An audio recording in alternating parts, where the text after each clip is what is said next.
ನೋಡ್ರಿ ಎಷ್ಟು ಗೆಜ್ರಿ ಅದಾವತ್ ನೋಡ್ರಿ. ಇವೆಲ್ಲ ಅದಕ್ಕೆ ಎಲ್ಲಿ ಹೋಗ್ತಾವತ್ತಂದ್ರೆ ಮಾರ್ಕೆಟ್, ಬಿಜಾಪುರ ಮಾರ್ಕೆಟ್ಗೆ ಹೋಗ್ತಾವತ್ತ. ಮತ್ತೆ ಎಲ್ಲಿ ಹೋಗ್ತಾವ್ರಿ? ಸೊಲ್ಲಾಪುರಕ್ಕೂ ಹೋಗ್ತಾವತ್ ನೋಡ್ರಿ. 10 ಗುಂಟೆ ಐತ್ರಿ ಅದು ಗೆಜ್ರಿ. ಇಟ್ಟೆಲ್ಲ 10,000 ಆಗ್ತದೆ ರೀ. ಇಟ್ಟೆಲ್ಲ 700 ರೀ. ಇದೇ ಇದು ಮಾಡಕ್ಕೆ ಬರೀ ಹಿಂಗೆ ರೀ. ಖರೆ ಹೇಳ್ತೀರ, ಸುಳ್ಳು ಹೇಳ್ತೀರಿ ಅಣ್ಣ? ಹಾಂ.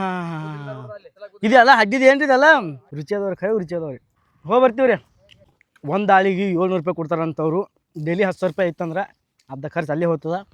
ಲೈಟ್ ನೋಡಿ, ಇದೆಲ್ಲ ಹಡ್ಡಿದನ ಏನು ಟ್ಯಾಕ್ಟರ್ ಹಡ್ಡಿರತ್ತೆ ಮಾಡಿದ ಮನುಷ್ಯರೇ ಆ ಥರ ಹಡ್ಡಿರತ್ತೆ ನೋಡ್ರಿ. ನನ್ನ ಗಾಡಿ ಇಲ್ಲೇ ನಿಲ್ಸಿದ, ನಾ ಇಲ್ಲೇ ನಿಂತ್ಕೊಂಡಿದ್ದ. ನಾ ಇಲ್ಲಿ ಗಾಡಿ ಸ್ಟಾಪ್ ಮಾಡೋದು ನನಗೆ ಕಾಣಿಸ್ತು, ಅದಕ್ಕೆ ಅಲ್ಲಿ ಹೋದ. ನನಗೆ ತಿನ್ನಂಗೆ ಆತ ಅಂದ್ಕರಿ ಒಂದು 2 ತಿಂದು ಬಂದ. ಈ ಸೈಡ ಇವು ಗಜ್ರಿ ಭಾಳ ಬೆಳೆಯಂಗೆ ಕಾಣಿಸ್ತಾರೆ. ಯಾಕೆ ಹೇಳು? ಇಲ್ಲಿನ ಒಂದು ಐತಿ ಮತ್ತು ಅಲ್ಲಿನ ಒಂದು ಆದ ನೋಡ್ರಿ. ಇನ್ನು ಅಲ್ಲಿನ ಐತೆ ನೋಡ್ರಿ ಗಜ್ರಿ. ಇದು ಗಜ್ರಿ 3 ತಿಂಗಳು ಬೆಳೆ ಅಂತಿದ್ದು. ಇದರಿಂದ ಭಾಳ ಲಾಭ ಅದ ಅಂತ ಬೈ ಹೇಳಾಗತ್ತ ನನಗೆ. ಏನಿಲ್ಲ, ಒಂದು ಎಕರೆ ಒಳಗೆ 5-6 ಲಕ್ಷ ತೆಗಿಬೋದಂತ. 3 ತಿಂಗಳಾಗ ಮತ್ತೆ ಹಚ್ಚದತ್ತ, ಮತ್ತು 3 ತಿಂಗಳ ಮತ್ತೆ ಹಚ್ಚದತ್ತ. ವರ್ಷ ಪೂರ್ತಿ ಇರ್ತದೆ ಅಂತಿದ್ದು ಬೈ ಹೇಳಗತ್ತಾನೆ. ಯಾಕೆ ಅವ್ರದ್ದು ಅವ್ರ ಹೊಲ್ದಾಗ 2 ಎಕರೆ ಅದ ಅಂತ. ಈ ಸರೌಂಡಿಂಗ್ ಪೂರ್ತಿ ಅದೇ ಇದ್ದಂಗೆ ಕಾಣಿಸ್ತದ.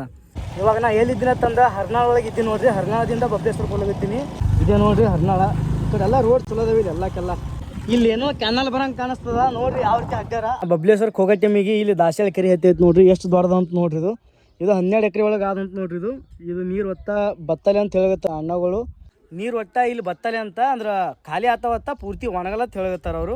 ಈ ನಿಡೋಣಿ ಸೈಡ ನೀರಾವರಿ ಭಾಳ ಇದ್ದಂಗೆ ಕಾಣಿಸ್ತದ. ಯಾಕಂದ್ರೆ ಸುತ್ತಮುತ್ತ ಎಲ್ಲ ನನಗೆ ಹಸಿರೇ ಕಾಣಿಸ್ತದ.